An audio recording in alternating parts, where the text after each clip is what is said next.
Mimi mtu akikuzoea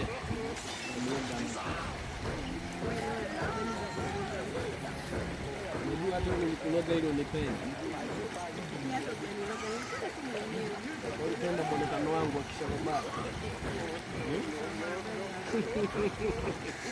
Jamani. Mbona kama mnaniambia ukweli sasa? Mimi sharobalo. Sema mizimu tu ndo zilitaka niwe kwenye kazi yao. Mimi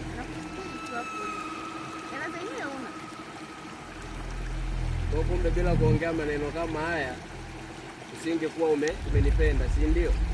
Kwaona ni stili sana. Matani gani hao ya kuambizana ukweli wa karibu uongo wa karibu na ukweli? Sasa kwa nini matani gani au matani gani hayo? Alafu mimi ametoki mbali, matani gani hivyo? Unamtania mganga, toa unamtania mganga.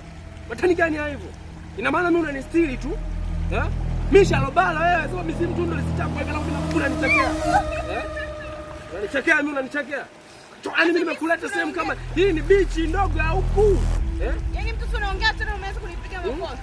Sasa wewe unaniambia unanistiri, kwanza na usinijue. Unasemaje unamtisha mganga? Unamtisha mganga? Unamtisha mganga? Yaani mimi ukinikataa, mimi sikorogi unipende. Yaani wewe ni mwendo wa baba na makofi, utanipenda hivyo hivyo. Bafu. Unanitishia mimi? Alafu mimi mwenyewe nilikuwa nakustiri kama ulivyokuwa unanistiri. Mimi nakuwa na bebe kama wewe. Hebu amka, simama. Simama, unataka simama. Hebu geuka nyuma, geuka. Hapana bebe wa hivi, bebe wa hivi. Nataka watu wenye nyashi.